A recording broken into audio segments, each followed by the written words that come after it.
Atlanta, Dwayne Haskins is sitting on a small stage in front of 100 or so Super Bowl fans at an Atlanta restaurant for the first promotional appearance of his professional career.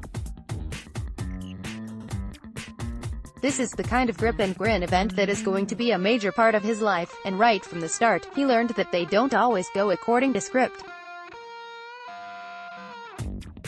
The host had lobbed him a softball question: which receiver, either playing in the NFL now or from its history, would he most love to throw a pass? Before the Ohio State star can answer, a man sitting at the side of the stage does it for him. "Odell," he yells. Everyone laughs as Haskins, like any good quarterback, adjusts on the fly. "Odell, for sure," he said before naming a few others to go along with a Giants star. A few minutes later, he posed for a picture with that fan, Devin Pym, who not only was wearing a No. 10 Eli Manning jersey but was carrying a Giants helmet.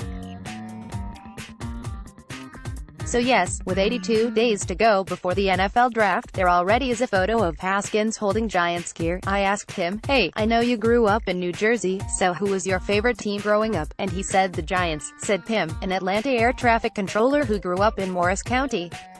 "As a fan, I hope he has the talent to come in behind Eli. That's what we're all hoping for." Is Haskins hoping for it, too? That is a question he'll be asked dozens of times before April 25th, the first day of the draft. He already has a stock answer: "I would love it," which is quickly followed by a reminder that he doesn't have any control over which team picks him, and that he'll be happy wherever he ends up. "I'd only started 1 year of college football, so I feel like I'm just scratching the surface in terms of my potential," Haskins said. "I'm working every day to give the team I'm drafted by an opportunity to play in this game, the Super Bowl, a marriage between the Giants, who have the No. 6 overall pick, and Haskins is a popular choice in early mock drafts. But it is possible, maybe likely, that Haskins won't be on the board then. Haskins' stock is almost certainly going to climb if he performs well in the combine and pre-draft workouts, although as his agent David Mulligetta said, "I don't know if he can do more than he did on the field. This part helps." Haskins looked comfortable as he worked a room filled with longtime DirecTV subscribers at the Friday event, posing for photos and signing autographs. The Giants, remember, have had 15 years, and counting, of not having to worry that Eli Manning will cause a controversy. They'll want a successor who does everything the right way off the field.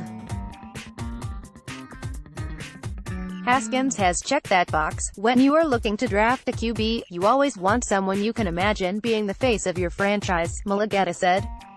So when that person is likable on top of being a great football player, it's a plus. He's a great kid from a great family, and people naturally gravitate toward him. Manning, ironically, followed Haskins at the DirecTV event, although the two quarterbacks did not cross paths.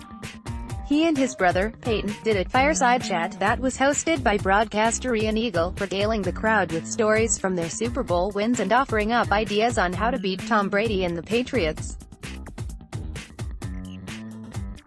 Fans were standing on chairs to watch the brother-brother comedy show. "Brady would have 11 Super Bowls if it wasn't for us," Eli cracked at one point as the crowd hooted its approval. He hates us. Haskins' session was a little more low-key. He rattled off the names of quarterbacks he tried to emulate, surprising the host when the choices, Warren Moon, Randall Cunningham and Joe Montana, were old school. He was polite and soft-spoken in his encounters with the people in the room, carrying himself more like a veteran who has been there before. When it was over, he headed to Radio Row for a few interviews before resuming a packed schedule that include corporate events and a youth football clinic. Every move he makes over the next 2.5 months will be scrutinized by teams that hope he'll become the face of his franchise.